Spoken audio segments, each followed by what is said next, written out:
Hello students, again welcome to my YouTube channel study table. कैसे हैं आप सभी लोग? आई होप आप सभी लोग अच्छे होंगे।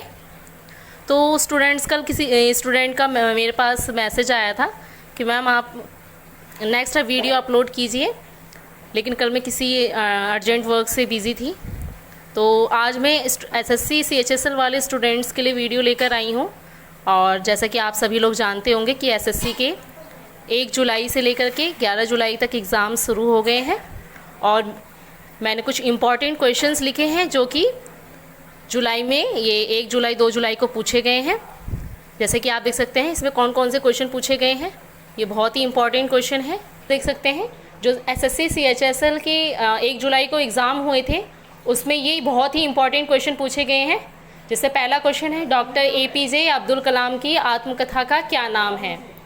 तो उनकी आत्मकथा का क्या नाम है? विंग्स ऑफ फायर, जो कि 1999 में लिखी गई थी। नेक्स्ट क्वेश्चन है, ओलंपिक खेल के अंतर्गत टेनिस को कब सम्मिलित किया गया? तो 1896।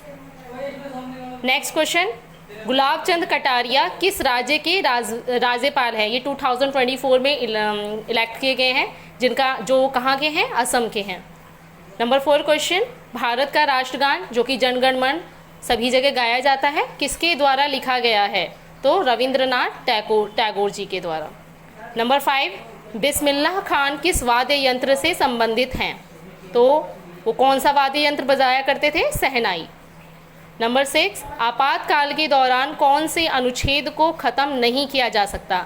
अगर कभी भी कोई इमरजेंसी लग जाती है तो हमारी जितने भी फंडामेंटल राइट्स हैं वो ख़त्म हो जाते हैं, उनको ख़त्म किया जा सकता है दो आर्टिकल्स को छोड़कर, जिसमें आर्टिकल नंबर 20 है, अनुच्छेद 20 और अनुच्छेद 21। ये 2 आर्टिकल्स ऐसे हैं जो किसी भी कंडीशन में जिनको ख़त्म नहीं किया जा सकता। नंबर 7, थॉमस कप किस खेल से संबंधित है? तो थॉमस कप किसमें मिलता है? बैडमिंटन खेल।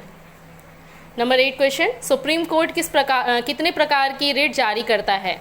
तो आप सभी जानते होंगे, जो लोग पॉलिटिक्स जिन्होंने पढ़ी होगी, उसमें 5 तरह के रिट्स जारी किए जाते हैं। जिसमें पहला रिट्स है बंदी प्रत्यक्षीकरण, दूसरा है परमादेश, तीसरा प्रतिच्छेद और चौथा है उत्प्रेषण लेख और 5वां है अधिकार पृच्छा।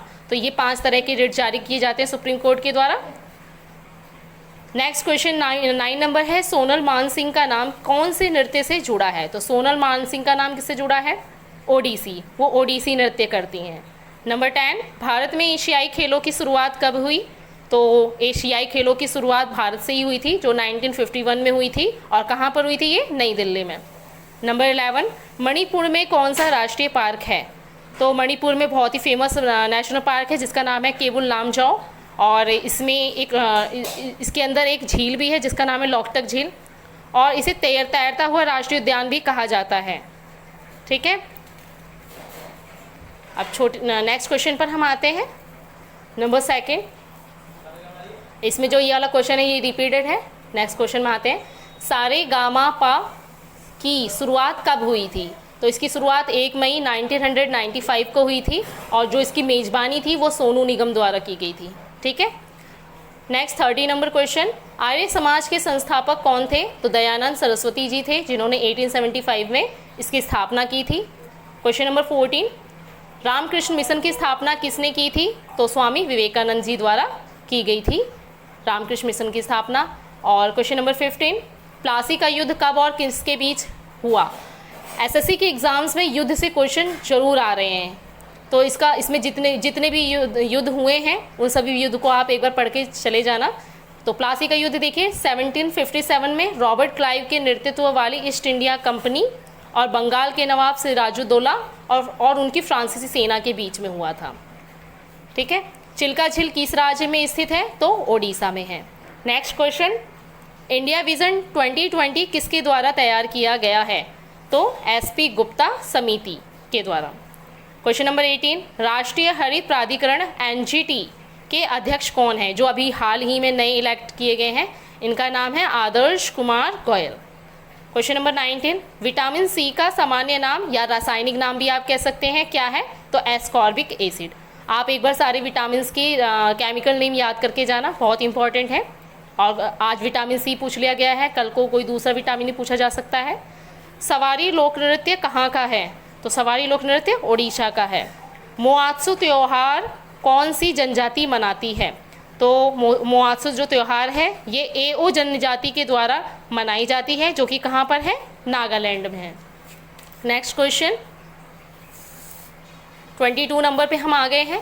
भारत की जनसंख्या में ऋणात्मक वृद्धि दर किस दशक में पाई गई?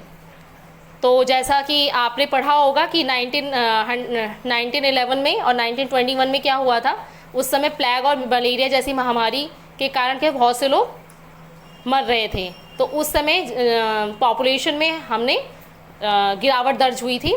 तो ये ईयर ज़रूर याद कर लेना। क्वेश्चन नंबर 23, किस राज्य की साक्षरता दर सबसे अधिक है? तो केरल राज्य की, जिसमें 94% है वहाँ की साक्षरता। इसमें पुरुष की है 96.11 और महिला की है 92.07। क्वेश्चन नंबर 24, भारत पहले कौन से महाद्वीप में था? जैसा कि पता होगा, अगर आप हिस्ट्री पढ़ते हैं तो उसमें बताया जाता है कि पहले क्या था, सारे कंटिनेंट आपस में जुड़े हुए थे। तो जो भारत जो था धीरे धीरे वो कंटिनेंट टूटना शुरू हो गए। तो भारत पहले किसका हिस्सा था? गोंडवाना लैंड का। ठीक है, गोंडवाना लैंड का। क्वेश्चन नंबर 25, किस राज्य या केंद्र शासित प्रदेश में 100% यानी 100% डिजिटल साक्षरता वाला पंचायत बना है? यानी कि कौन सा राज्य है? तो आज जिसकी साक्षरता दर सबसे ज़्यादा है उसी राज्य में एक जगह है जिसका नाम है पुल्लमपारा। यहाँ की ग्राम पंचायत में क्या हुआ है? 100% डिजिटल साक्षरता प्राप्त हुई है। सो स्टूडेंट्स, ये सारे मोस्ट इंपॉर्टेंट क्वेश्चंस मैंने आपको 25 पूरे बताए हुए हैं। वीडियो अच्छा लगे तो लाइक करें और कमेंट करें। और अगर आपको कोई और भी सब्जेक्ट से रिलेटेड कोई क्वेश्चन हो, कोई डाउट हो, तो आप मुझसे कमेंट सेक्शन